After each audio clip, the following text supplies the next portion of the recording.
Bismillahirrahmanirrahim. Assalamualaikum warahmatullahi wabarakatuh. Alhamdulillah wa nashkurulillah wassalatu wassalamu ala rasulillah. Allahumma salli ala Sayyidina Muhammad wa ala ali Sayyidina Muhammad.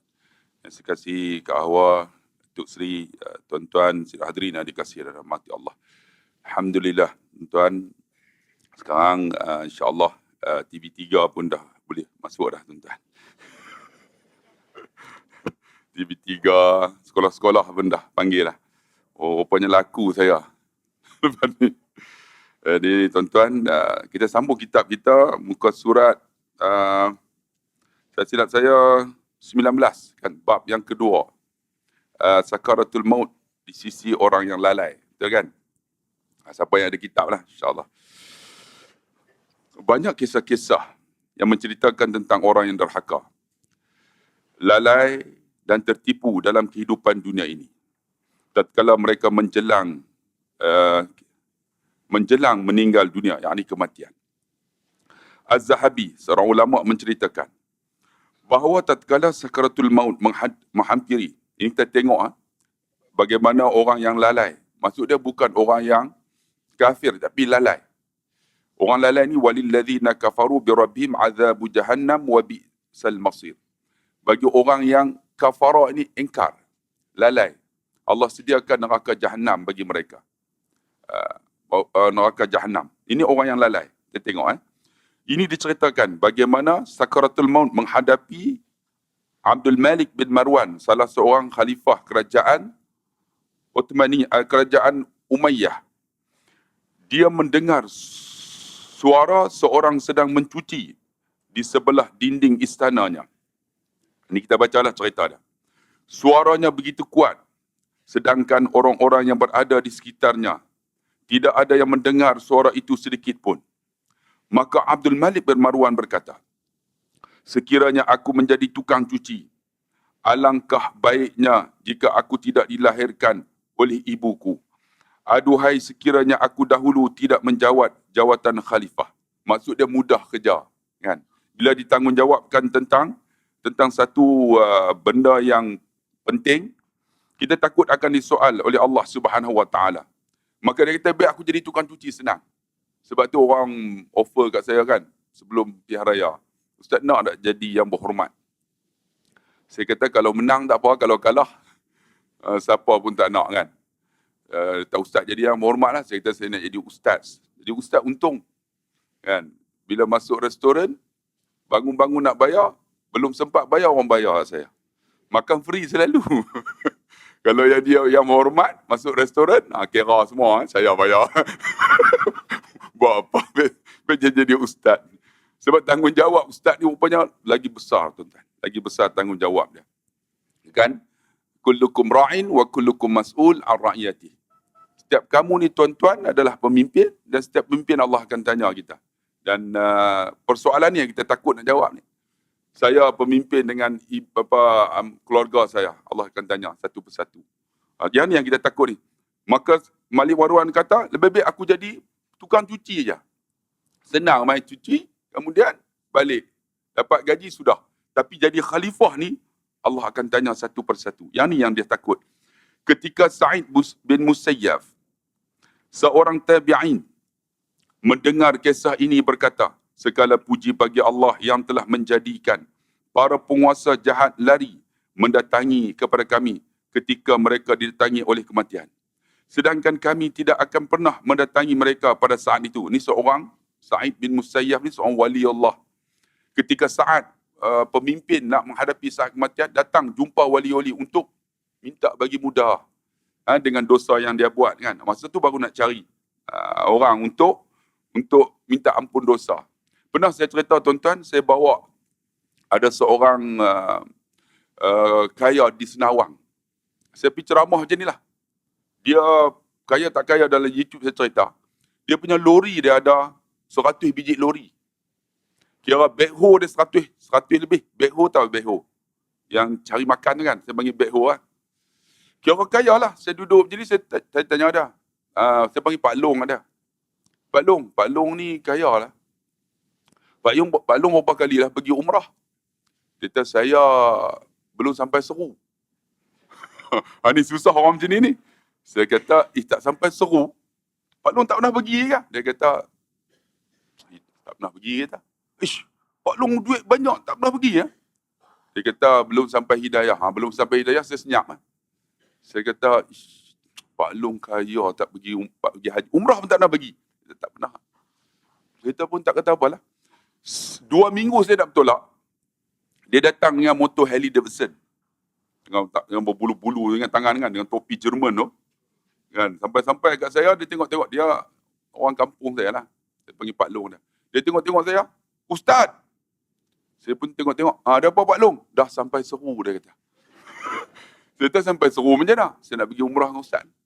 Saya kata nak pergi umrah dengan saya 2 minggu. Macam mana nak pergi? Saya dah siap visa, dah tiket apa semua kan. Lepas tu dia kata, orang nak pergi dengan dia, tak nak bawa pula. Saya kata, boleh kata. Saya pergi dulu Madinah. Pak Long nanti turun di Jeddah. Saya ambil Pak Long. Dia kata, tak apalah, macam mana pun tak apalah. Yang penting pergi dengan Ustaz. Jadi saya pun daripada Madinah tu, pergi ambil lah siap dengan kek haram. Dia pakai kek haram niat di miqat tu. Di Qanul Manazil, atas Patrabak. Sampai di Jeddah saya pergi ambil lah. Saya cerita tuan-tuan. Jadi sampai-sampai di Jeddah tu, muka dia ni nampak macam tak berseri tau. Bukan, dia jadi tension. Saya pun tengok dia, Pak Long jangan sehati kata. Pertama kali ni. Senang tuan-tuan bawa orang tak pernah pergi, senang. Kalau bawa orang nak pergi selalu, susah. Kita ceramah di depan, dia ceramah di belakang. Penin kita. Tapi Datuk, saya kata, baru ni saya bawa Tan Sri dengan Datuk. Cukup senang lagi, tu lagi senang. Dia orang duduk di sofa tower tu, kita buat program apa, semua tak mau ikut. Bayar sama. Lagi senang je tu. Kan? Yang ini, saya pun pergi ambil lah. Pergi ambil sampai di hotel nama masa tu Khurtabah. Khurtabah 2006 tu ada lagi. Sekarang ni Khurtabah ni pun dah habis lah. Sampai-sampai saya tahu, okey jamaah, bawa beg naik atas, turun di bawah. Saya tunggu. Jadi Pak Long ni, dia bawa beg dia seorang, dia duduk tunggu lah. Saya pun kata okey jamaah, kita ni, saya pandai main perasaan. Siapa yang pergi dengan saya, tahulah mesti menangisnya. Kalau tak menangis tu memang hati keras. Ini masa dia kita nak brainwash ni. Jadi saya kata okey jamaah, kita yang pakai kain ihram tolong ittibak. Tibak maksud dia yang lelaki, buka belah kanan lah. Dia tutup belah sini. Orang perempuan jangan buka. Kalau buka habis kan, Arab semua tak jadi umrah lah tuan-tuan. Dia buka. Dia datang bisik kat telinga saya. Ustaz, kalau tak buka boleh tak? Saya kata, kenapa Pak Long? Buka. Dia pun selak. Dia belum buka ni, dia selak, dia tunjuk. Tunjuk dekat lengan dia ni, ada tatu scorpion. Tatu kalau jengking ni, punya besar ni. Saya tahu, Pak Long. Kita pun jadi macam tu. Pak Long. Jangan tanya, Ustaz. Saya apa orang tak buat, saya buat, Ustaz. Saya banyak dosa, Ustaz. Saya takut lah bila Ustaz duk cerita macam-macam. Ada orang sesat lah kadang-kadang. Kan. Kadang-kadang tak jumpa Masjid Haram lah, balik tak jumpa hotel lah. Saya takut nanti, saya takut tak nampak Kaabah. Saya kata, insyaAllah nampak itu Ustaz-Ustaz duk cerita. Lalu orang nampak dengan susah hati buka. Saya nak tanya, kita jahat-jahat kita ada tatu tak? Jarang jumpa orang Melayu ada tatu kan. Kalau ada tatu tu, dia mandi wajib tak sah. Macam mana dengan sembahyang dia? Betul tak? Ni ada tatu ni, kalau jengking ni. Saya pun buka tak apa Pak Long, dia pun buka. Buka semua bakat tengok. Bila dia jalan semua bakat tengok. Ni gangster mana kan? Kita jahat-jahat kita ni, orang Singapura tu adalah. Tapi orang Melayu, Malaysia ni jarang ada. Jadi bila sampai depan pintu nama King Babul Abdul Aziz, kata jamaah, ikut saya. Itu penting mutawif. Saya kata, okey, ikut saya langkah kaki kanan. Allahumma ghfirli zunubi waftahli abwaaba rahmatik. Itu cara kita masuk masjid. Betul tak? Tuan-tuan masuk masjid, dia baca doa tak? Baca Siapa tak baca, pergi keluar. Balik terus, tuan-tuan. Allahumma ghfirli zunubi waftahli abwaaba rahmatik. Jadi masuk. Bila masuk, saya kata, okey jamaah, Allahumma antas salam. Semua pakai ikut. Allahumma antas salam wa minkas salam. Bila langkah tu, saya kata, jamaah, tundukkan kepala. Tawaduk kepada Allah. Bila jalan tu, saya ambil perasaan. Ya Allah, kalau nak ikut, kami ada duit, kami tak ada duit. Ya Allah, Tapi Engkau pilih kami, ampunlah dosa kami, ya Allah. Ada orang simpan duit bertahun-tahun kan, tiba-tiba dia boleh pergi, tuan-tuan, pasti menangis. Kalau nak ikut kami sihat, kami tak sihat, ya Allah. Tapi dengan kesihatan ni, ampunlah dosa kami, ya Allah. Orang yang sakit tapi boleh pergi, tuan-tuan, pasti dia menangis. Kalau nak ikut kami lapang, kami tak lapang, ya Allah. Tapi kau bagi kelapangan. Ada orang sibuk sentiasa, tapi dapat pergi, pasti menangis. Ketika masuk tu, sampai depan Kaabah, saya kata, jamaah duduk. Semua duduk. Bila duduk, saya kata, jamaah angkat kepala, tengok Kaabah. Semua pakai angkat.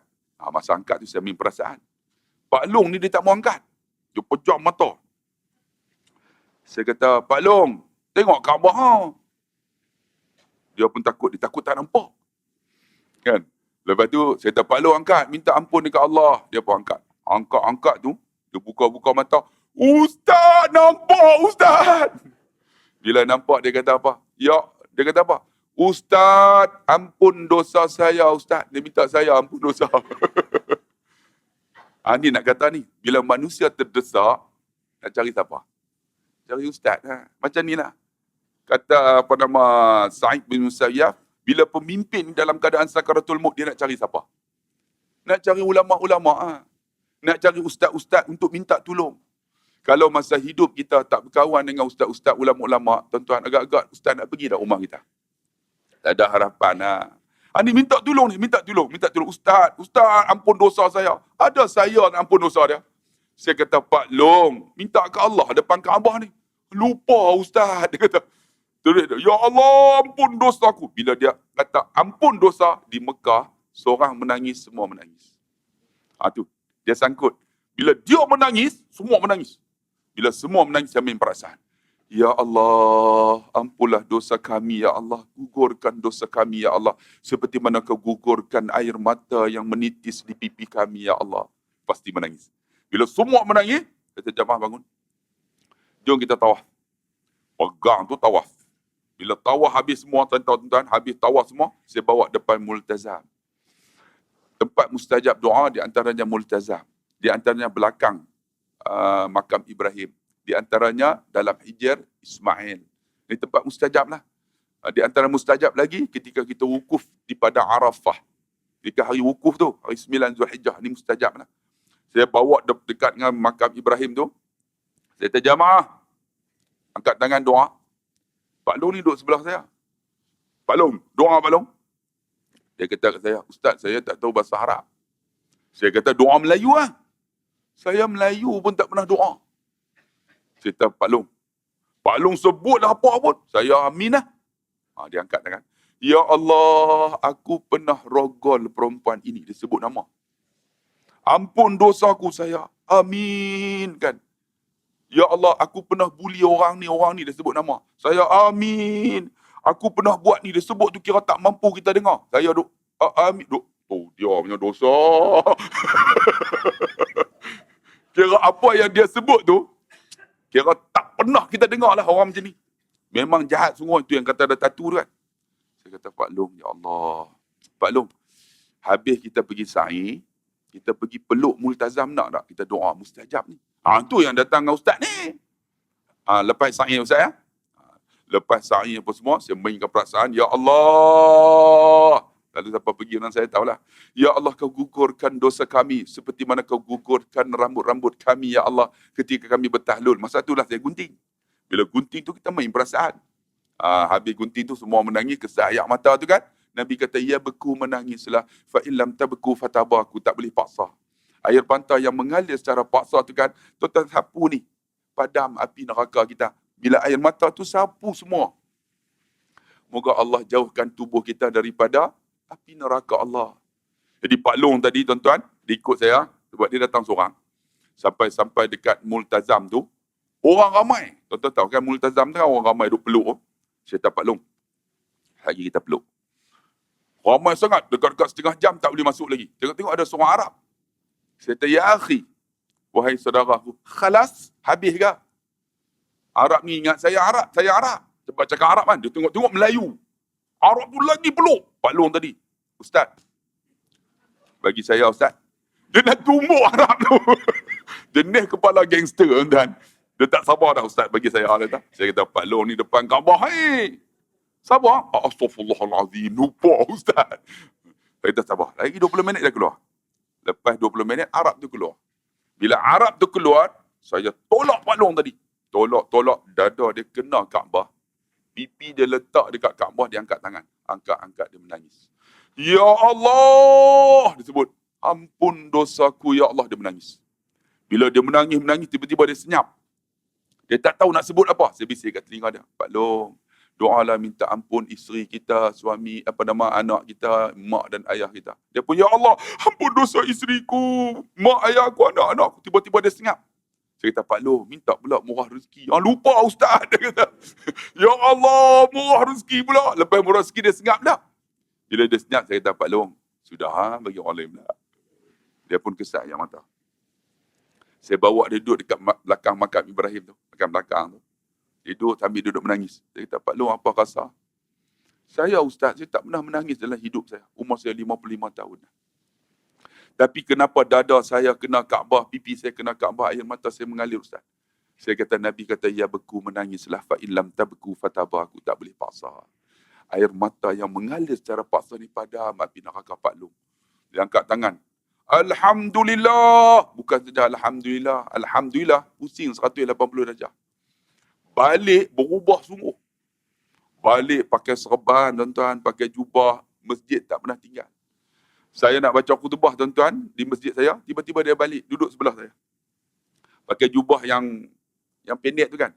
Sebenarnya jubah yang pendek tu, Arab yang pakai selalu ialah namanya bawab. Tuan-tuan tak ada bawab. Bawab tu penjaga lift. Banyak orang kita kan balik pakai jubah tu datang masjid. Arab gelak tau. Loh, penjaga lift.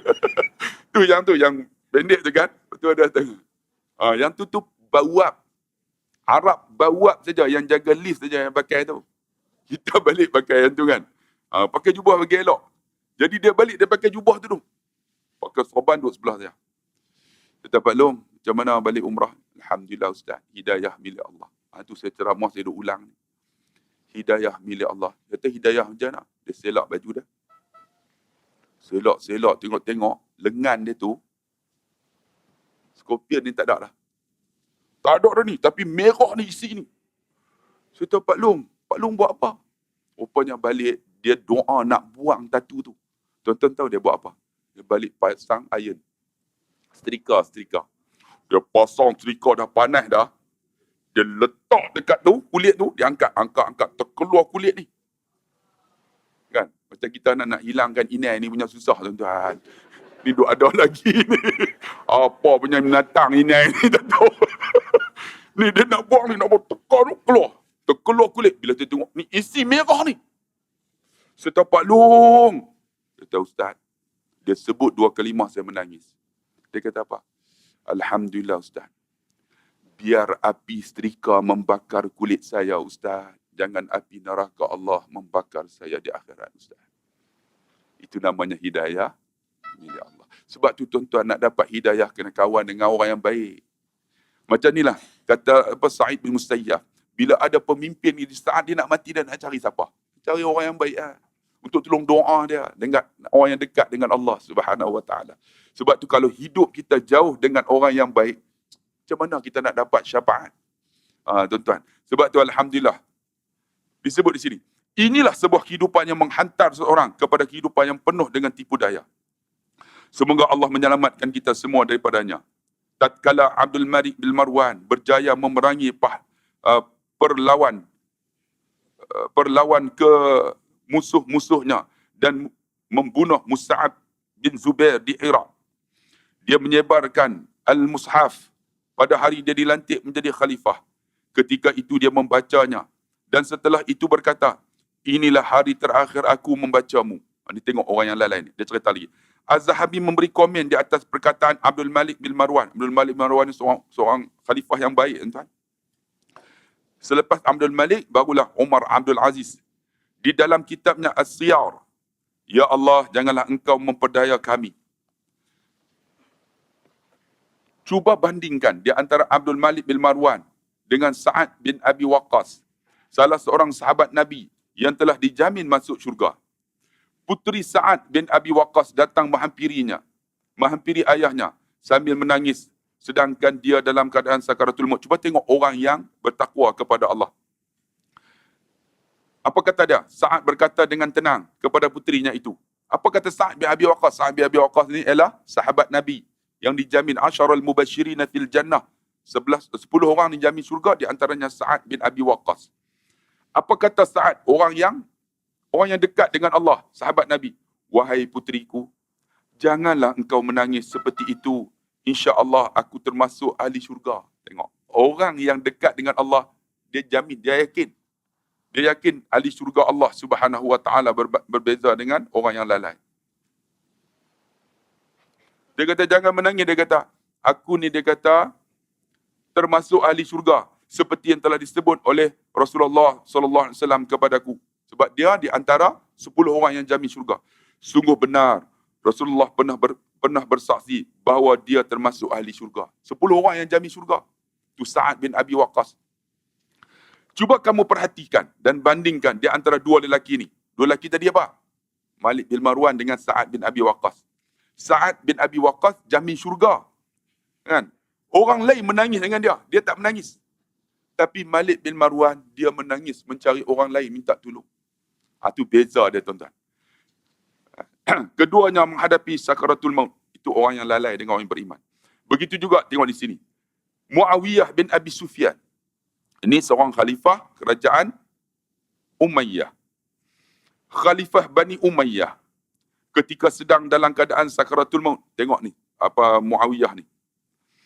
Muawiyah ni jangan hina dia, tuan-tuan. Dia banyak merawi hadis. Muawiyah bin Abi Sufyan. Dia meminta agar diturunkan daripada pembaringannya. Duduk atas katil, dia minta turun. Pemaidani yang menjadi alas lantai diperintahkan supaya dibuang. Pemaidani itu minta buang-buang. Lalu wajahnya dibaringkan di atas tanah. Dia letakkan ni. Letak di tanah. Buang ni. Buang kapet tu. Turun daripada katil. Duduk dekat tanah. Bila buang dia kata apa? Wajahnya dia letak atas tanah. Dia menodai wajahnya dengan tanah tersebut. Lalu ia sambil berkata, sesungguh Allah berfirman yang berbunyi. A'udzubillahi samil alim minasyaitanir rajim. Man kana yuridul hayatad dunya wa zinataha nuwaffi ilaihim a'malahum fiha wa hum fiha la yubkhasun.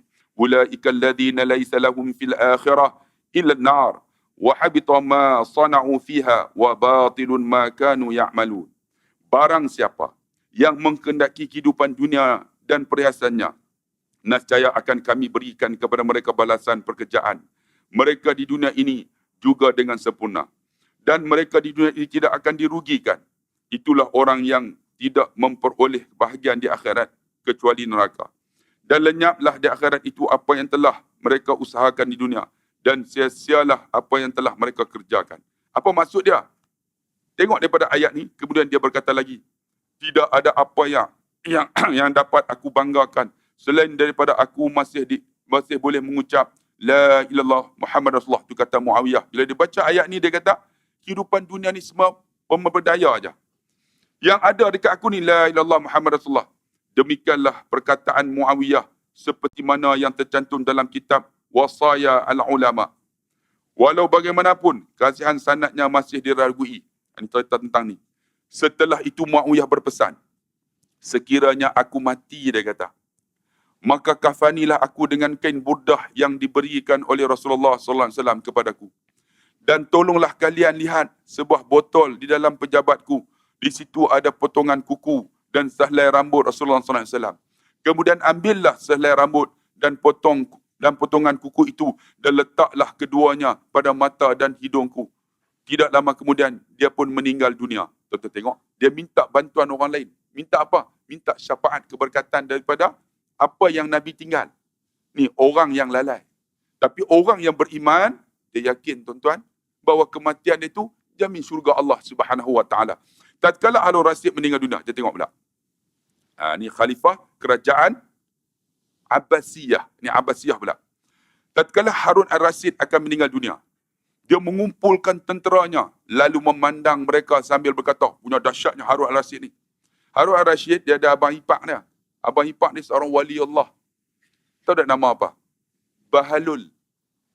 Kita kalau nama Bahlul, tapi Bahlul ni tuan-tuan, wali Allah. Bahlul tu, Bahlul. Nama dia Bahlul. Kita kalau nama Bahlul jangan. Nama apa? Ahmad Bahlul. Bahlul tu. Tapi Bahlul ni wali Allah, abang ipar kepada Harun Ar-Rasyid, seorang wali Allah. Apa kata Harun Ar-Rasyid? Wahai Tuhan yang tidak akan pernah kehilangan kerajaannya, limpahkanlah rahmat kepada manusia yang sudah pasti akan kehilangan kerajaannya. Di saat dia nak mati ni, tengok. Dia dalam keadaan susah hati. Sebab takut dosa yang banyak. Yang ni kita takut. Sebab itulah tuan-tuan, kita ni beza kita satu aja. Allah sebut dalam Quran, ya ayuhan nasu inna khalaqnakum min dzakarin wa unsa wa ja'alnakum syu'uban wa qabaila lita'arrafu inna akramakum innallaha atqakum. Kita ada penguasa, kita ada rakyat. Kita ada yang kurus, kita ada yang gemuk. Kita ada yang kaya, ada yang miskin. Apa beza kita? Allah sebut dalam Quran, wahai manusia, kami jadikan kamu lelaki perempuan. Ada beza. Kami jadikan bersuku-suku, berbangsa-bangsa. Supaya apa? Lita'arrafu, supaya kamu mengenal di antara satu sama lain. Tapi yang paling mulia di kalangan kamu adalah orang yang bertakwa kepada Allah. Itu beza kita ni. Kita duduk sama kan? Saya cuma duduk atas sikit lah, tinggi sikit. Tapi tak ada beza kita. Beza kita apa? Orang yang bertakwa. Sebab itu disebut di sini ni. Muawiyah sebut ni, bezanya orang yang bertakwa. Sebab tu kita tuan-tuan nak cari orang yang bertakwa ni untuk kita bersahabat dengan dia. Maka Ramadan inilah masa peluang dia. Ramadan lah kita nak jadi yang takwa tu, sebab kita duk baca Al-Quran kan. Ya ayyuhalladzina amanu kutiba alaikumus shiyam kama kutiba alal ladzina min qablikum la'allakum tattaqun. Nak membezakan kita ni, nak masuk syurga, nak beza kita nak mudah maka sakaratul maut, beza macam mana? Takwa. Takwa. Jadi Ramadan inilah peluang kita. Kan? Wahai orang beriman, diwajib pada kamu. Kalau kita mengaji bahasa Arab, kutiba ni sama dengan furida. Furida tu fardu. Kalau kata sembahyang wajib, fardu wajib, maka puasa wajib. Bila kata zakat wajib, ikut kemampuan, puasa wajib. Sama dengan furida. Kutiba furida. Diwajib pada orang terdahulu. Dulu Nabi Adam, dia ada syariat Nabi Adam. Puasa ikut syariat Nabi Adam. Nabi Nuh ada syariat dia. Nabi Isa ada syariat. Kita Nabi Muhammad, syariat kita daripada terbit fajar sehingga gelincir matahari 8 jam saja. Apa tujuan dia? La'allakum tattaqun, nak jadi orang bertakwa. Ni Ramadan ni lah. Sebab tu Ramadan ni tuan-tuan, bila habis saja dua perkara kita buat, ghufira lahu ma taqaddama min zambi. Allah ampun dosa kita yang lalu. Maksud dia kita jadi orang bertakwa. Ni syarat dia ni. Apa dua syarat tu? Pertama sama, yang kedua qama. Faham tak? Sama. Allah Nabi sebut man sama Ramadan. Satu lagi, man qama Ramadan imanan wa ihtisaban ghufira lahu ma taqaddama min zambi. Barang siapa yang berpuasa dan bangun pada waktu malam, Allah ampun dosa yang telah lalu. Ni syarat kita nak jadi orang takwa ni, untuk kita masuk syurga, untuk kita mudah ketika kematian kita. Sebab tu ada orang tanya, Ustaz, takwa ni apa dia? Kata Imam Ahmad bin Hanbal, takwa ni ialah imtisalul awamir wajtinabun nawahi. Ikut apa yang Allah suruh. Allah suruh puasa, ikut ya. Menjauh apa yang Allah larang. Sebab tu bila kata soma ni tuan-tuan, jauh apa yang dilarang. Mata, kita jauh apa yang dilarang, tak tengok benda tak elok. Telinga, bukan ni, menjauh daripada apa yang dilarang, tak dengar benda yang tak elok. Bukan puasa ni tidur tuan-tuan. Ada orang kata, Ustaz, dia bagus Ustaz. Alhamdulillah Ustaz. Dia semua bagus. Kerja datang pukul 7.30, 7.30 dia sampai. 7.25 sampai dah. Bagus Ustaz. Tapi dia Ustaz, sembahyang tak Ustaz. Agak-agak bagus tak? Walaupun yang lain bagus, solat tidak. Dia bagus Ustaz, Allahu Akbar, dia bagus. Tapi puasa tak. Walaupun nampak yang lain bagus, puasa tak. Itu tidak melambang lagi orang yang bertakwa. Sebab disebut imtisalul awamir wajtinabun nawahi. Ikut apa yang Allah suruh, jauh apa yang larang. Maka puasa inilah yang digambarkan oleh Sayyidina Ali. Sayyidina Ali kata takwa itu ada 4. Pertama, al-khawf bil jalil. Puasa ni serah ke Allah. Kalau sembahyang disebut berjamaah 27 kali ganda. Kalau haji, al-umratu ilal umrati kafaratul lima bainahuma. Allah ampun dosa yang lalu. Kalau kata sedekah, Kan, masalul ladzina yunfiqu, satu bandingan, siapa yang nafkah pada jalan Allah, keluar 7 cabang. Kemudian daripada 7 cabang, keluar 100, 700. Kemudian Allah sebut lagi, wallahu yudha'ifu liman yasha. Allah ganda jadi 1,400. Bubuh tuan-tuan 100, RM1 jadi 1,400. Ni, pahala disebut. Tapi puasa ada sebut tak? As-sawmu li, puasa tu aku. Wa ana ajzi bih, aku balas. Puasa ni aku balas. Menunjukkan, ni ciri nak jadi orang bertakwa ni tuan-tuan. Ni Ramadan lah. Al-khawfu bil jalil, kata Sayyidina Ali. Serah sungguh pada Allah. Puasa ni serah sungguh pada Allah, tuan. Kalau kita tanya, baca besar. Kan, tak nampak dia tak makan. Ana saim, aku puasa. Puasa, baru tahu. Kalau semayang nampak. Puasa, nampak long tu semayang. Puasa nampak tak? Kena tanya pasal tak? Saya puasa. Ustaz ni tanya pula. Orang perempuan kena tanya puasa tak? Saya tak puasa. Kenapa? Uzur. Umur berapa? 65. Agak-agak betul lah. Kan? Ni kena bagi tahu. Sebab tu ana ajzibi, aku balas. Balas macam mana? La yadkhulu minhu illa saim. Tidak akan masuk orang berpuasa ni illa babun, satu pintu, babur rayyan. Nampak? Orang yang puasa ni special, ada satu pintu, pintu rayyan. Pintu apa ni? Untuk orang yang berpuasa. Sebab apa? Al-khawf bil jalil, kata Sayyidina Ali. Orang yang puasa ni serah ke Allah. Allahu akbar. Tak nampak pahala dia. Kalau semayang nampak, tuan. Nampak dia semayang. Kalau sedekah nampak dia dalam tabung. Tapi puasa mana ada kalau hari-hari biasa kita puasa. Makan cik? Saya puasa. Baru tahu kata dia puasa. Sebab pahala Allah bagi. Kemudian apa? Wal amalu bitanzil, kena beramal apa yang diturun oleh Allah. Quran lah. Ramadan ni peluang. Nak jadi orang bertakwa, suruh beramal Al-Quran. Quran suruh baca, tidak. Alif lam mim bukan satu huruf, Allah ganda sampai berlipat kali ganda. Ni Ramadan ni, peluang nak baca Quran. Peluang nak, kalau boleh lah saya sebut salengan. Kalau boleh Ramadan ni bagilah ingat 3 surah ni. Surah Mul. Saya kan hafal Quran ni, ingat masa mana? Masa Ramadan. Senang ingat. Sebab perut kosong. Otak ni dia senang ingat. Waktu lain Allah hafal suratul Mul, baca-baca dekat separuh, kemudian dia ambil surah lain. Last kali tak habis-habis. Tak mana penghujung ni. Tapi Ramadan senang ingat. Sebab tu kakak, abang, kalau nak hafal Quran, nak bagi ingat, suratul Mul. Hafal 3 surah. Pertama suratul Mul. Tahu tak suratul Mul surah apa? Surah Tabah. Bagi ingat. Nabi kata, wahiyya mani'atun min azabil qabr. Siapa duk baca surah Mul ni, Allah jauh daripada azab kubur. Kalau siapa pergi Penang, tuan-tuan pergi dekat satu pondok nama Madrasah Khairiyah. Datuk Seri pernah mengaji Penang Preschool. Saya junior Datuk tak kenal. Ada satu pondok nama Madrasah Khairiyah. Di pondok tu ada Masjid Banggul.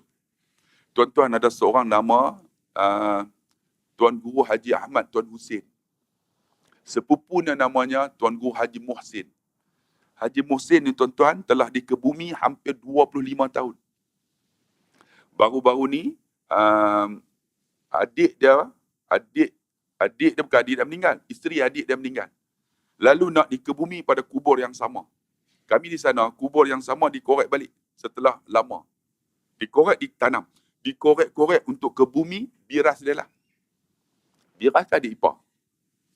Adik ipar. Nak ke bumi balik, jumpa mayat itu masih elok.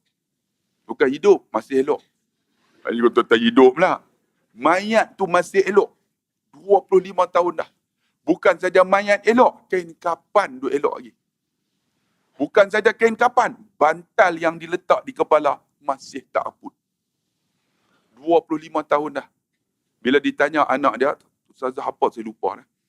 Dia kata apa? Bapa dia tak pernah tinggal tiap-tiap malam membaca suratul Mul. Allah pelihara jasad dengan kain kapan sekali. Tu hebatnya tuan-tuan suratul Mul. Kalau boleh Ramadan ni, wal amalu bitanzil. Kita nak amal nak jadi orang bertakwa ni Ramadan ni lah. Kan? Hafal surah Mul. Tabah. InsyaAllah tuan-tuan Ramadan senang ingat. Yang kedua apa? Surah Sajadah. Sejadah. Orang lelaki kena ingatlah Sajadah. Orang perempuan pun kena ingat surah Sajadah. Yang ketiga, surah Waqi'ah. 3 ni kalau boleh ingat, alhamdulillah. Harap-harap inilah. Ni Ramadan ni peluang dia. Wal amalu bitanzil, beramal dengan apa yang Allah turun. Dan alhamdulillah tuan-tuan, orang yang hafal Quran ni tuan-tuan, dia nak buat maksiat ni, dia fikir 2-3 kali. Bila hati ni dah ada Quran, rupanya 3 surah ni jadilah. Dia macam mana nak hafal tau? Baca, jangan, kalau bolehlah kita hafal Quran, jangan hafal seorang-seorang. Macam kita baca Ramadan ni, tadarus kita buat seorang-seorang ke ramai? Tadarus kena ramai, tapi jangan ramai sangat. Jangan sampai 50 orang. Nanti kita baca-baca nak sampai balik. 15 je okey lah. Ni 50. Nak sampai balik, lena 6 kali lah. Buat dalam 15 tu kira banyak juga. Kalau kami buat 5 orang lah. 5 orang dah. Macam boleh baca panjang sikit kan? Boleh baca 2 lai. Baca. Kalau boleh khalifah baca tu, ustaz tu baca, kan? Orang lain tengok. Dalam Ramadan tengok dapat pahala. Dengar dapat pahala. Pegang dapat pahala. Baca dapat pahala. Gagap 2 pahala. Gagap 2 pahala Nabi kata. Kan? Wak. 2 pahala. 2 pahala. Tu jangan susah hati. Jangan kata saya gagap. Dapat pahala, 2 pahala. Sebab dia nak baca juga. Kalau boleh tadarus, jangan panjang sangat. Jangan banyak sangat. 5 orang sudah. Ataupun 15 tu panjang. Baca. Kan? Kalau baca khalifah tu, jangan tegur lagi orang yang baru baca. Kita ni masalah jadi khalifah ni tunjuk pandai. Kita baca Alhamdulillahirrabbilalamin. Semua buka tengok. Giliran aku pula ni mampu lagi. Sampai kat dia. Apa tua macam tu. Dia tegur dah. Malam esok tak datang terus tuan. Kalau boleh jangan tegur lagi. Quran ni lagi banyak, lagi baca, dia akan lancar. Jangan tegur lagi biar dia tak lancar tu kan. Lepas 15 hari, dia akan baca lancar. Tapi Quran ni tinggal 2 minggu, gagap semula. Quran tinggal 2 bulan, lagilah. Tinggal 2 tahun, bubuh menampar. Lagilah susah tuan.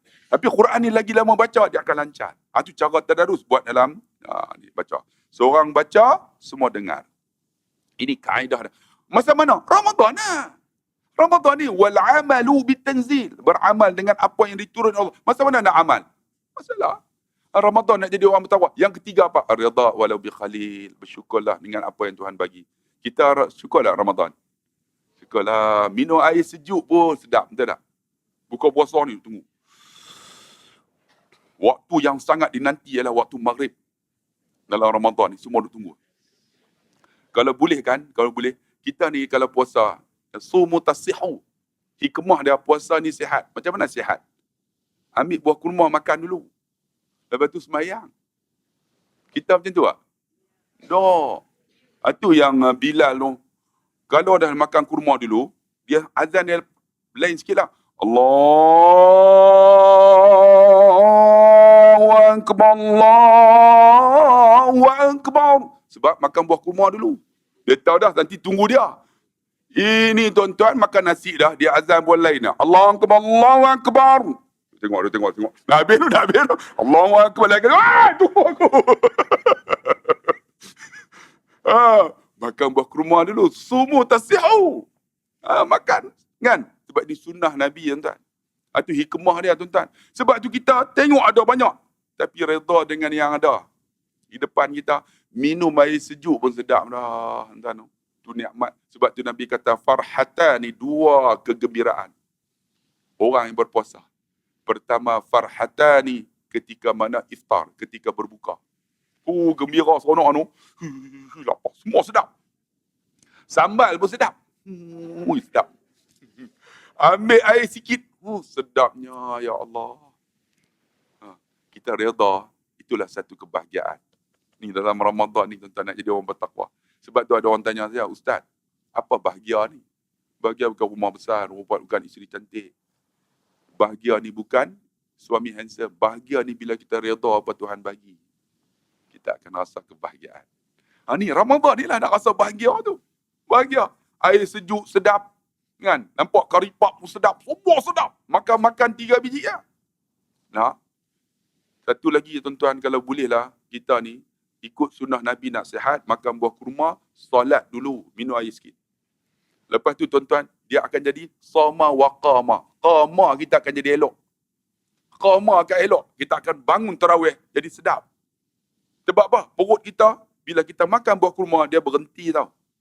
Bila berhenti, bila dia nak start balik tu, dia bukan boleh start macam apa kereta Ferrari.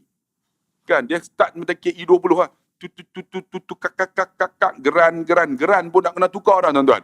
Jadi dia slow. Tum. Kita makan buah kurma dulu bagi isyarat. Kurma ni banyak kalori. Kan? Lepas makan kurma tu, baru kita solat. Solat tu. Lepas solat, baru kita makan. Baru dia mula proses. Perut kita akan sumu tasihu. Tapi bila makan banyak, dia qama masalah. Mayang tarawih. Semua duduk tepi pintu dengan tingkap ataupun dinding duduk pegang. Imam pula baca walam dah kita kuajak Pak Imam. Dia maki Pak Imam. Pak Imam baca sedap pun kena maki. Panjangnya kan.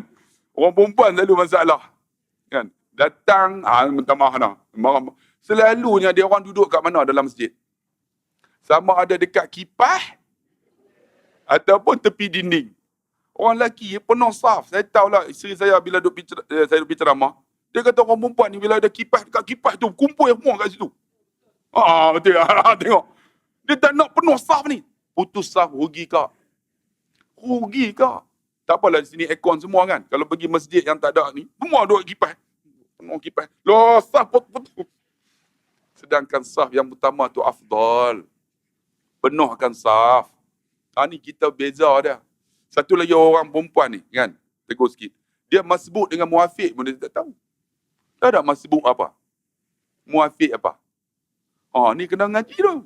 Ada orang saya bawa pergi Mekah, bila imam dah masuk, dia kejar imam sampai dapat.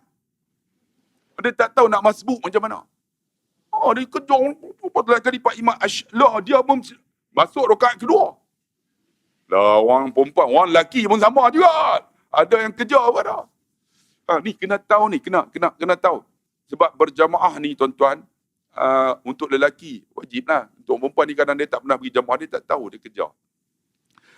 Tu kita kena tahu tu. Sebab itulah tuan-tuan, kakak-kakak ni, kalau boleh makan buah kurma dulu. Kemudian makanlah selepas solat. Kita akan sedap. Sembahyang jadi sedap. Ni banyak ada kawan saya, ustaz juga, dia makan buah temikai. Dia tak boleh jumpa temikai. Kalau temikai tu, berapa banyak ada atas pinggan tu, semua dia akan habis. Dah lah dia imam.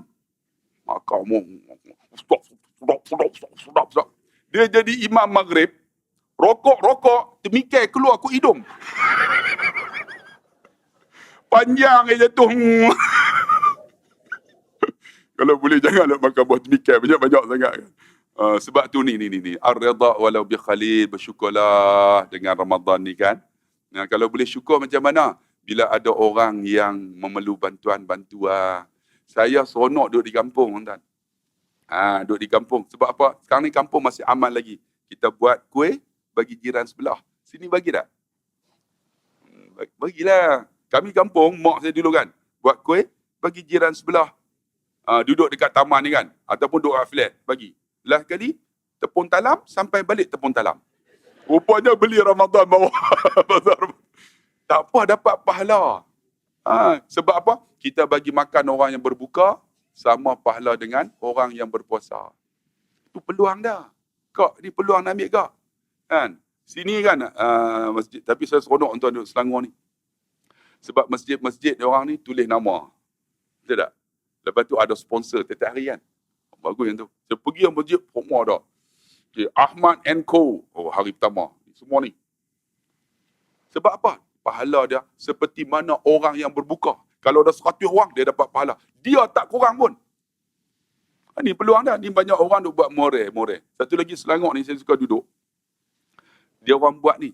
Masjid tu ada satu almari. Kan? Lepas tu dia letak barang keperluan. Sini buat lagi. Ada no? Ada gula, ada beras, semua adalah. Beras pun sekilo aja. Pertukaran, ha. Oh, bagus. Bagus yang tu. Selangor, baguslah Selangor ni. Tu saya nak wawan nak seluruh Malaysia ni biar buat macam tu. Sebab kita ada duit juga. Kadang-kadang sampai 20 hari bulan, ustaz pun sama. Kadang-kadang kan, nak beli beras pun tak ada duit tu. Sampai satu ketika. Kan, Allah Akbar. Kadang tak ada duit. Kita boleh pergi kat masjid ambil dulu. Bila kita ada duit, kita akan bubuh balik. Saya pergi masjid Hasanul Jami'iyah. Jami'ah Hasan, dekat dengan Kelang. Dia kata, ustaz, kami pertama kali aja bubuh 1,000. Barang tu kami beli bubuh 1,000. Gula, Maggi, apa semua buah. Lepas tu tak pernah bubuh dah. Sampai 3 tahun. Semua orang pakat pergi bubuh. Pertama je 1,000 dia kata. Lepas tu orang pakat. Orang habis, barang habis. Tapi orang akan bubuh. Sentiasa bubuh. Dia kata, ustaz, kami tak pernah keluar duit dah lepas tu dia kata. Pertama je 1,000. Yang ni bagus tuan-tuan. Sebab tu Selangor dikekalkan pada kerajaan yang lama. Alhamdulillah. Sempat kempen lagi. Tak boleh kempen. Tu dah abang tak. Hebatlah tuan-tuan. Allahu Akbar. Tu, yang ni kita nak ni. Dan Alhamdulillah Selangor ni hebat tak hebat. Saya suka tuan-tuan sebab buka-buka iftar. Kalau tuan-tuan tak percaya pergi Masjid Negeri Shah Alam. Pernah pergi tak buka puasa itu? Allah. Dijemput saya tuan-tuan. Pergilah buka puasa. Kita pergi. Dia orang jemput saya. Saya pun kena beratur. Punya panjang kan. Dalam hati apa jemput aku kena beratur. Sepatutnya bagilah ada satu meja khas kan. Sama aja tuan-tuan. Tapi special lah insyaAllah. Sini siap dengan ni. Allahu Akbar. Baguslah. Jadi, seronok tu. Di masa dia tuan-tuan, ar-ridha wala bi khalil, kita bersyukurlah. Bagi kat jiran sebelah, tanda syukur kita kepada Allah Subhanahu Wa Taala. Tapi kalau bagi, jangan minta balasan. Ini bagi tu minta balasan. Kita buat bihun goreng kan, udang penuh, bagi sebelah, duk tunggu. Apa nak balas ni? Lain kali dia bagi apa? Cucuk udang. Komplain pula tu. Cucuk udang tak ada. Tak dapat apa. Saya nak tanya kalau cucuk udang tak ada. Cucuk badak tak? Cucuk kodok duduk di atas. Bagi tak makan. Jangan komplain. Ar-ridha wala bi khalil. Macam itulah ni. Ramadan ni nak lahir orang bertakwa ni. Ar-ridha wala bi khalil. Macam itulah kita sebut kan. Suami isteri kita ridha banyak-banyak. Kita akan rasa kebahagiaan dia. Yang keempat apa? Al-isti'adat yaumar rahil. Berbekallah pada hari rehlah. Perjalanan kita untuk bertemu dengan Allah kena bekal. Ini Ramadan ni kena bekal. Di antaranya apa? Banyakkan zikir. Zikir yang saya sebut apa? La ilaha illallah banyak-banyak. Harap kita boleh mati esok dengan afdhalu zikri la ilaha illallah. La ilaha illallah. Kan? Tu sebut banyak-banyak. Ni tuan-tuan duk dengarkan ceramah kuliah ni. Hati tu mainlah la ilaha illallah. Bagi biasa. Kalau tuan-tuan tak percaya, tuan-tuan try sebelum tidur tu la ilaha illallah. Tuan-tuan bangun, tuan-tuan akan rasa ni hati kita masih bergerak je. Aku macam zikir lagi lah. Sebab kita biasa. Betul? Siapa yang pernah, tuan-tuan try la ilaha illallah, la ilaha illallah. Kemudian terlena. Tuan-tuan akan rasa masih lagi bergerak hati ni. Walaupun jaga-jaga, duk sebut lagi rasa. Hati tu hidup. Lagi apa? Jangan lupa. La ilaha illallah wahdahu la syarikalah lahul mulk wa lahul hamdu yuhyi wa yumiit wa huwa ala kulli syai'in. Bekal kita. Yang ni ada 4 kelebihan kan. Kita sebut selalu. Lagi apa? Subhanallahil azim, subhanallah wa bihamdi. Lagi apa? Allahumma salli ala Sayyidina Muhammad wa ala ahli wa sahbihi wa sallim. Sebab siapa yang sebut ini tuan-tuan, Allah akan bagi dia cukup kehebatan. Mudah hidup hari itu kan. Dia jadi ceria, hati tenang. Allahumma salli ala Sayyidina Muhammad wa ala ahli wa sahbihi wa sallim. Ni kita sejahterakan kepada Nabi Muhammad dengan sejahtera. Ini amal bekal kita. Lagi apa? Astaghfirullahalazim. Banyak-banyak astaghfirullahalazim. Ini bekal kita ni. Astaghfirullahalazim. Banyak-banyak. Sebab apa? Orang yang sebut astaghfirullahalazim ni, kalau boleh, kan, buat sehari 100 kali. Tuan-tuan ingat cerita tak Ustaz Zahzan cerita kan? Ada seorang hamba Allah, dia daripada Syria, dia seorang muhandis, engineer petroleum. Dia pergi kat Masjid Nabawi tu ada syekh doa ajar. Dia kata siapa yang bertaubat kepada Allah, astagfirullahalazim, Allah mudahkan hidup dia. Kalau tak ada kerja, dapat kerja. Tak ada anak, dapat anak. Kan? Dia pun balik. Nabi dia kata buat 100 kali. Kita bukan Nabi kalau boleh buat 1,500 kali. Dia balik, dia buat. Dia pergi jumpa isteri dah. Mai kita cuba tengok, buat 1,500 kali, kita tak ada kerja. Jadi dia pun astagfirullahalazim, 1,500 kali. Duduk seminggu, tak ada kerja juga. Dia pergi jumpa Syekh tu. Syekh kata 1,500 kali. Dapat. Saya tak ada kerja. Tak ada kerja pun. Tak dapat. Syekh tu kata apa? Kamu buat sungguh-sungguh, kamu cuba. Dia telah saya cuba, saya beritahu isteri saya, kita cuba tengok. Cuba tu tak dapat, kata cuba buat sungguh-sungguh. Balik dia buat sungguh-sungguh. Buat sungguh-sungguh tuan-tuan, seminggu dia pergi jumpa. Tak ada kerja juga. Tiba-tiba ada seorang tuan-tuan, daripada Iraq ke apa, tak silap saya. Dia ni seorang owner yang buat, ni lah petrol and gas ni. Dia pergi jumpa Syekh tu. Saya duk cari seorang pekerja, dia kata, yang kalau boleh yang mengaji, yang amanah lah, yang belajar lah, dia kata. Yang mengajar dengan Syekh, dia kata, saya nak cari pekerjaan. Dia tak ada, dia tu. Tunjuk engineer tu. Tak boleh dapat kerja. Kerana apa? Astaghfirullahalazim alladzi la ilaha illa huwal hayyul qayyum wa atubu ilaih. Sebab tu ada orang ikut saya kan, pergi buat, ustaz, saya anak tak ada. Tuan-tuan tahu saya doa apa? Saya bukan doa ya Allah bagikan dia anak. Dia duduk dengan isteri dia tu, pegang, tengok Kaabah, saya main perasaan duduk tengah. Abang, saya kata, abang ingat dosa kita yang lalu, ada tak? Dia pun, ada. Kalau ada dosa, minta ampun dengan Allah. Mungkin dengan dosa ni Allah halang kita dapat anak. Masa dia menangis. Ya Allah, minta ampun dosa. Minta sungguh-sungguh. Minta. Ya Allah, ampun dosaku. Isteri pun sama. Kak, mungkin kita ada dosa kan dulu. Mungkin Tuhan tak ampun. Minta ampun dosa. InsyaAllah Allah bagi anak. Jadi saya main perasaan, minta sungguh-sungguh ni. Saya pergi bulan 3 baru ni, 8 tahun dia ni. Tak ada anak. Pergi bulan 3 tahun lepas, bulan 3 ni, telefon saya dekat Mekah, dia duduk di Malaysia. Assalamualaikum Ustaz. Alhamdulillah Ustaz. Dia kata, Alhamdulillah apa? Ni duduk dalam labor room. Nak beranak dah. Masa mengandung haram tak abang apa pun. Nak beranak.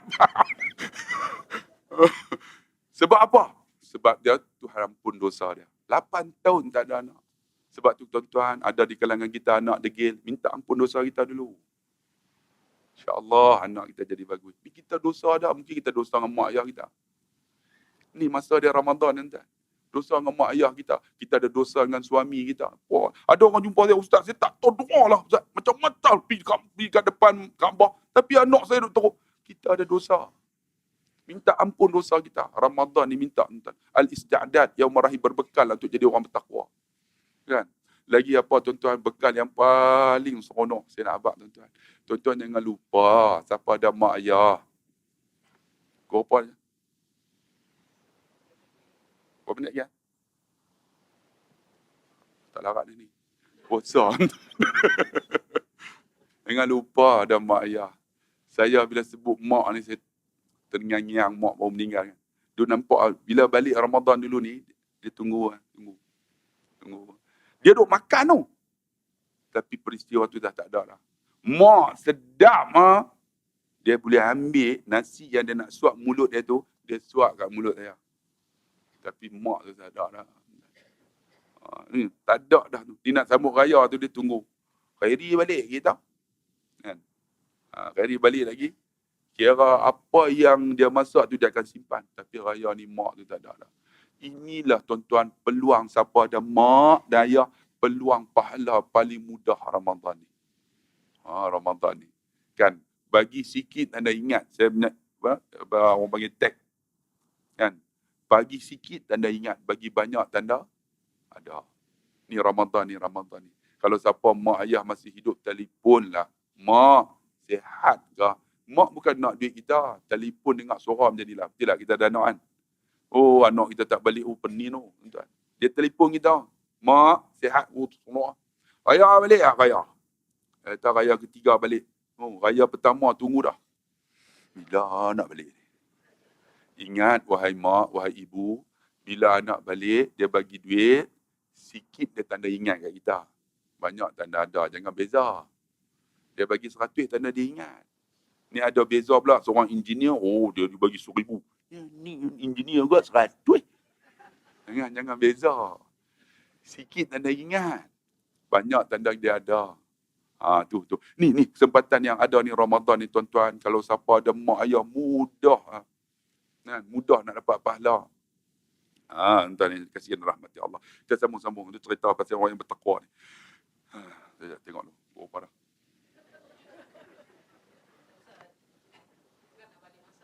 Bukan.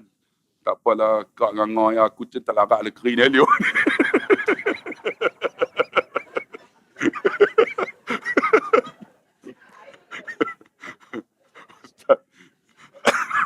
Berapa jam tak nampak kau dia pukul berapa?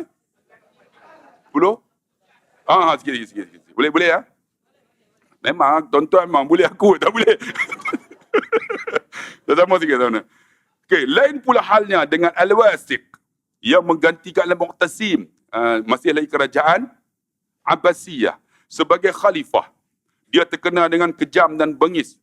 Dialah yang membunuh Ahmad bin Nasr Al-Khuzai, seorang ulama terkenal pada masanya. Ni tengok, khalifah ni bunuh ni seorang ulama.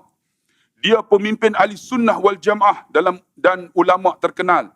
Dialah pemegang kitab Al-Ittisam bil Al-Kitab wal Sunnah ketika Ahmad bin Nasr Al-Khuzai datang menjumpai Al-Wasiq. Dia mengajak ulama itu untuk mempersetujui kempen kerajaan pada ketika itu tentang konsep khuluqul Quran, iaitu Quran makhluk.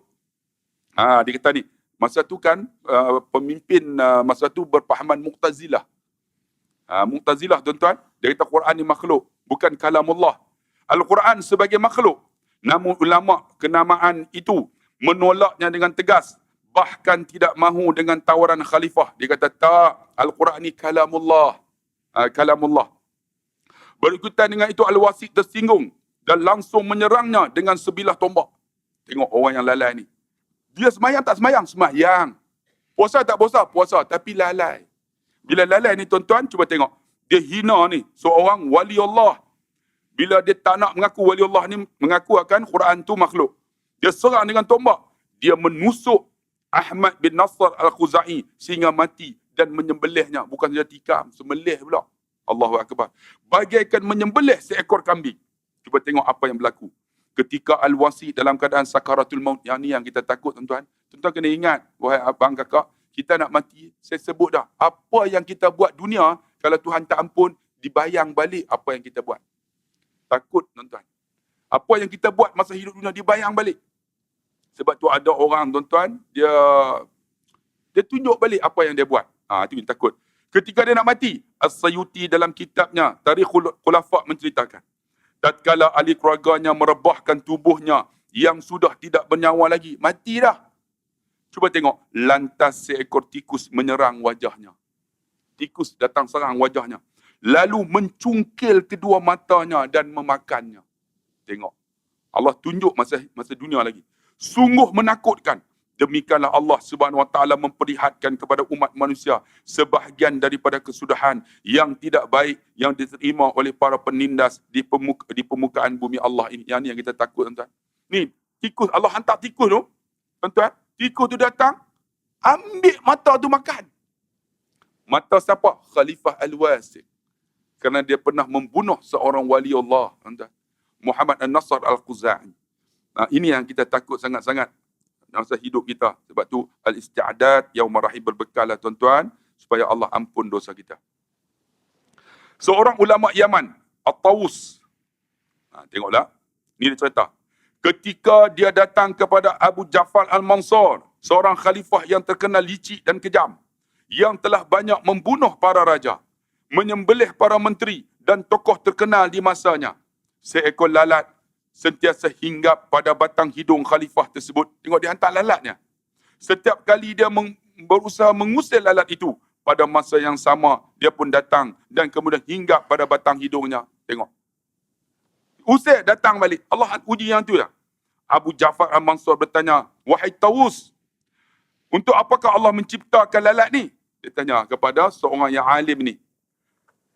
Soalan tidak sopan itu dengan tujuan mempelekehkan ulama itu dijawab dengan tenang dan sambil lewat oleh Tawus. Apa tujuannya? Untuk menghinakan hidung para penguasa yang zalim. Tengok. Dia jawab, tak takut dia. Abu Ja'far terus senyap tanpa mengeluarkan sepatah kata pun. Kemudian Abu Ja'far berkata kepadanya, bolehkah kamu ambilkan tinta itu untukku? Untuk aku ingin menulis sesuatu. Minta pen. Tawus menjawab dengan nada tenang, jika kamu ingin menulis sesuatu yang baik, ingatlah bahawa aku bukanlah pembantu kamu. Tapi jika ingin menulis perkataan batil, aku sekali-kali tidak akan. Jika kamu ingin menulis sesuatu yang baik, ingatlah bahawa aku bukanlah pembantu kamu. Jika ingin menulis perkara batil, aku sekali-kali tidak akan menolong orang lain untuk melakukan kebatilan. Selepas itu, Tawus berdiri dan meninggalkan Abu Ja'far al-Mansar tanpa menghiraukan apa yang diinginkan. Begitulah sikap ulama yang sebenar semasa berhadapan dengan penguasa yang zalim. Ini tengok. Mereka bila saat macam tu, nak cari siapa? Cari ulama lah. Untuk melepaskan diri dalam kehidupan belenggu dunia yang sementara ni. Ini yang kita takut. Sebab tu tuan-tuan yang dikasihi rahmati Allah, saya ingat sekali lagi. Kalau nak tahu dia tu baik tak baik, tengok pada kawan dia. No? Tengok kawan dia. Kalau kita tengok kawan baik, insya-Allah dia akan jadi baik. Macam tuan-tuan lah datang ni. Datang seorang kan dengan suami. Siapa datang dengan suami yang kat tengah tu? 3 orang ya, 4 orang. Yang ni mana datang dengan isteri? Sang isteri mana ni? Awak isteri ramai sangat ni.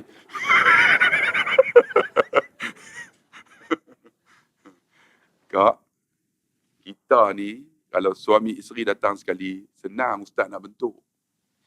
Kalau datang suami saja, susah. Suami kadang-kadang dia susah nak sihat isteri dia. Kan? Bila balik nasihat, isteri kata apa? Abang pun baru baik ada 2 bulan, dia kata. Susah. Jadi bila bawa dua-dua, ustaz tembak dua-dua kena. Tambahlah kalau kau datang dengan suami, datang seorang, susah lah. Orang perempuan lagi susah nak bentuk suami. Betul tak? Lagi susah. Boleh tak?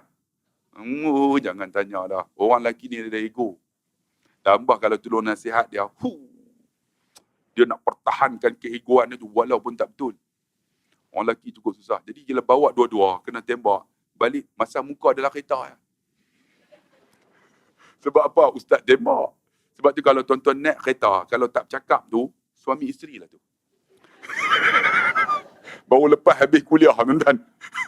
Tapi kalau cakap banyak tu, dalam kereta girlfriend lah. Macam-macam tanya. Sebab orang perempuan ni, dia akan bercakap 2 aja. Pertama dalam kereta, yang kedua masa mana? Masa nak tidur. Betul tak? Saya psikologi, saya tahu lah.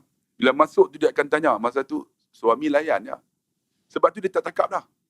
Dia tak cakap. Masa mana lagi dia nak cakap? Masa tidur lah. Abang ni, kita ni, kita masa tu, ya. Abang ni, ya. Lena dah. Isteri kata, abang, dengar ni, dengar apa Lena dah. Sampai teluk Intan dah, tuan-tuan. Masa tu lah, tuan-tuan. Sebab tu tuan-tuan yang dikasihi rahmati Allah Subhanahu Wa Taala, bawa isteri kita untuk kita berkawan dengan orang baik, insya-Allah. Harap kita mati esok jadi baiklah, macam pihak raya ni kan.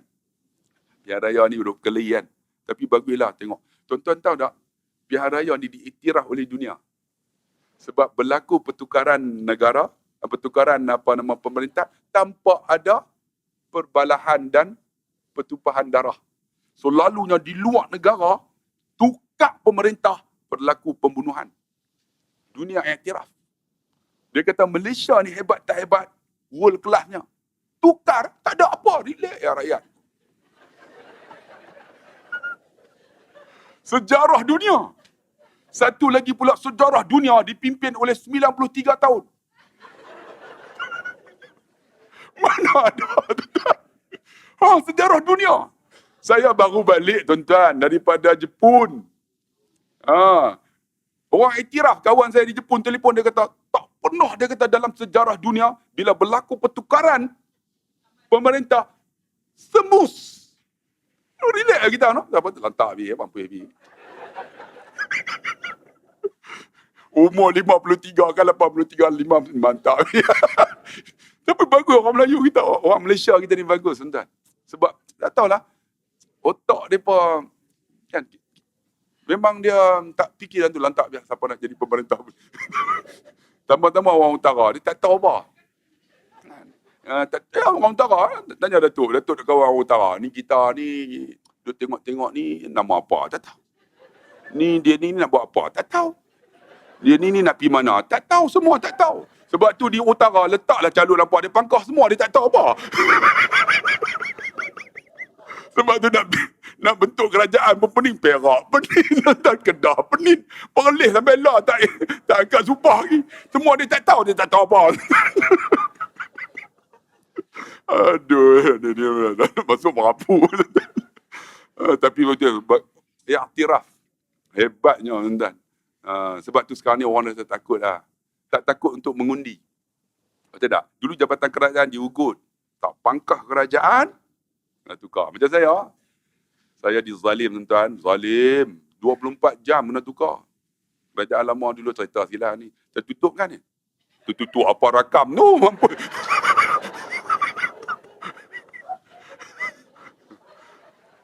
Saya kan ditukar 24 jam oleh kerajaan yang lama.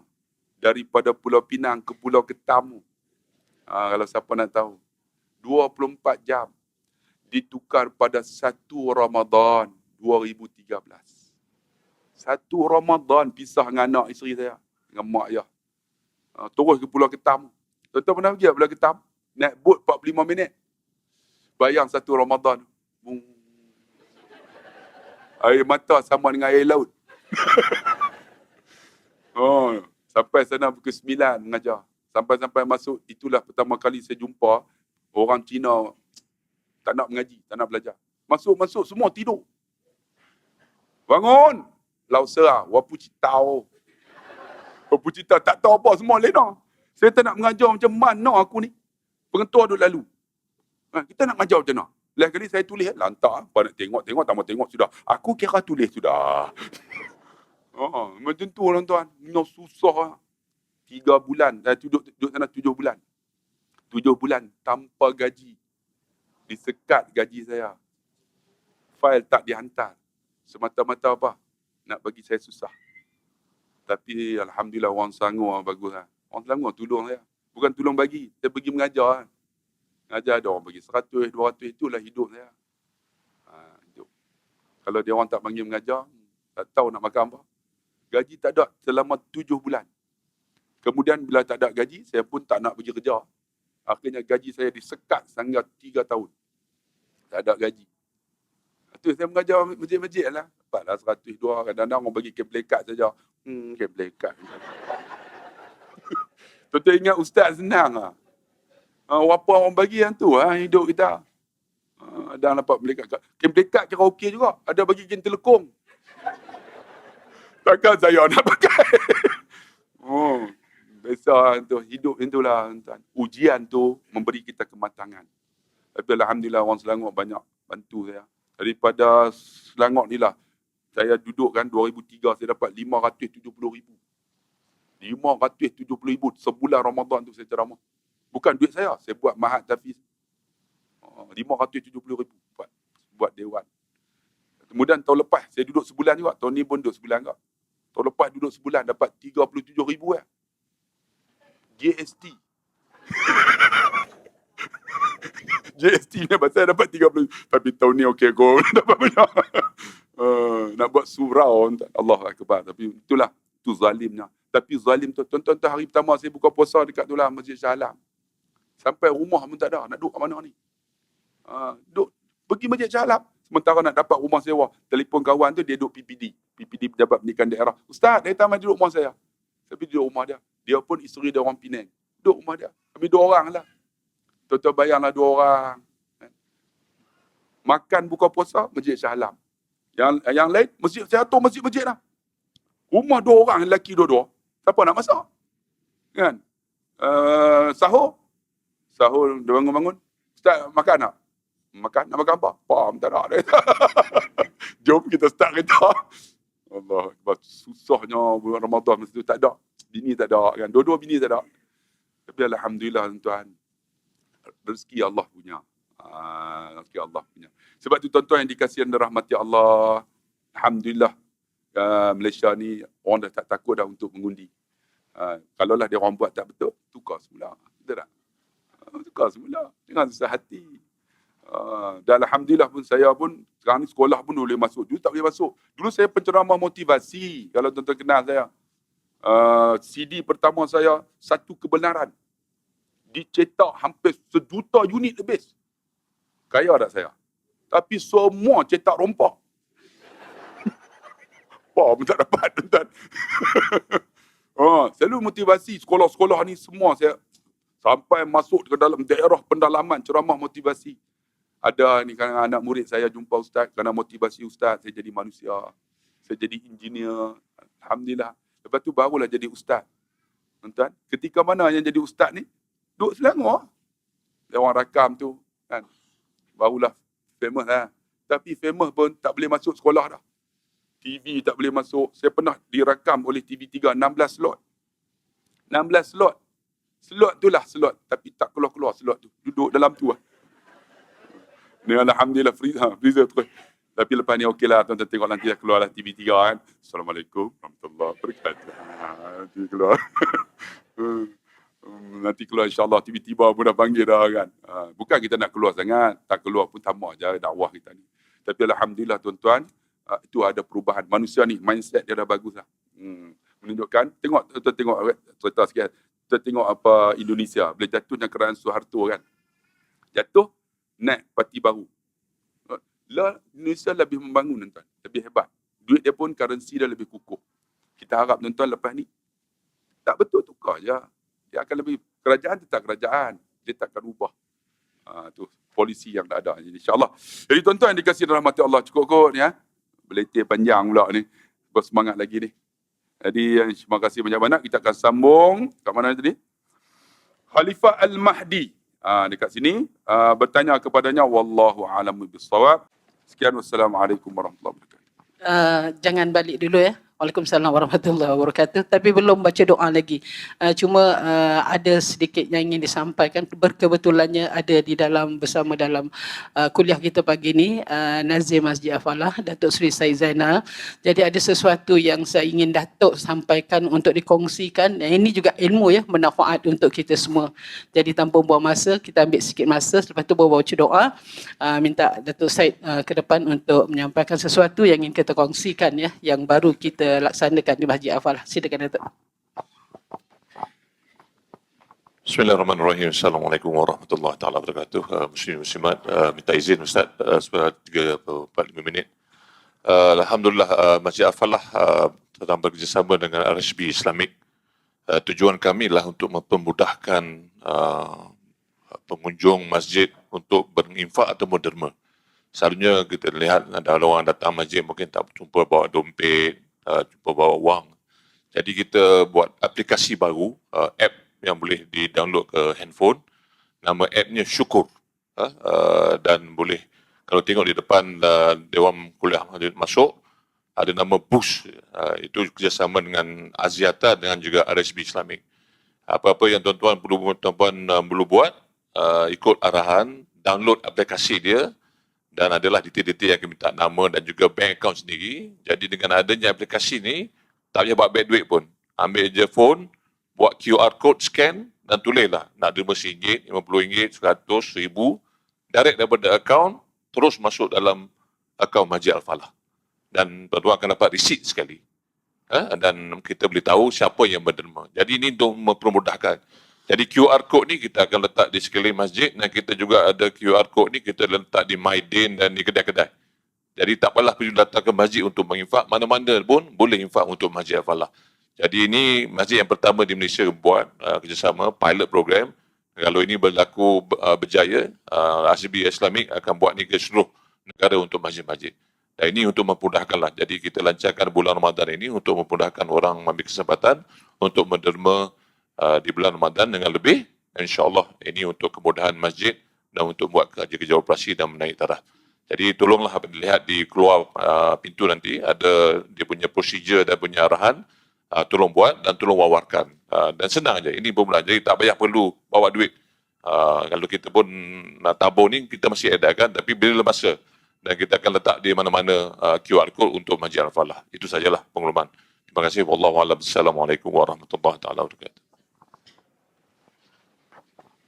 بسم الله الرحمن الرحيم الحمد لله رب العالمين وبه نستعين على أمور الدنيا والدين والصلاة والسلام على رسول الله خير الأمين وعلى آله وصحبه أجمعين اللهم اغفر لنا ذنوبنا ولوالدينا وارحمهم كما ربونا صغارا اللهم ربنا هب لنا من أزواجنا وذرياتنا قرة أعين واجعلنا للمتقين إماما اللهم إنا نعوذ من عذاب القبر ومن عذاب النار ومن فتنة المحيا والممات ومن فتنة المسيح الدجال بسم الله الذي لا يضر مع اسمه شيء في الأرض ولا في السماء وهو السميع العليم اللهم ربنا عليك توكلنا وإليك أنبنا وإليك المصير Ya Allah, Ya Rahman, Ya Rahim, sebenarnya dengan Ramadan ini ampunlah dosa kami, Ya Allah. Dosa ibu dan ayah kami, anak-anak kami, Ya Allah. Bukalah pintu hidayah untuk isteri kami, suami kami dan anak-anak kami, Ya Allah. Allahumma hdina wahdi qawmana fa innahum la ya'lamun. Ya Allah, jika sekiranya, Ya Allah, Ramadan ini Ramadan yang terakhir bagi kami, Ya Allah. Tak ada Ramadan lagi selepas ini, Ya Allah. Jadikan Ramadan ini Ramadan yang terbaik, Ya Allah, daripada Ramadan yang sebelumnya, Ya Allah. Allahumma Rabbana atina fid dunya hasanah wa fil akhirati hasanah wa qina adzabannar wa qina azabannar. Walhamdulillahi rabbil alamin. Taqabbalallahu minkum.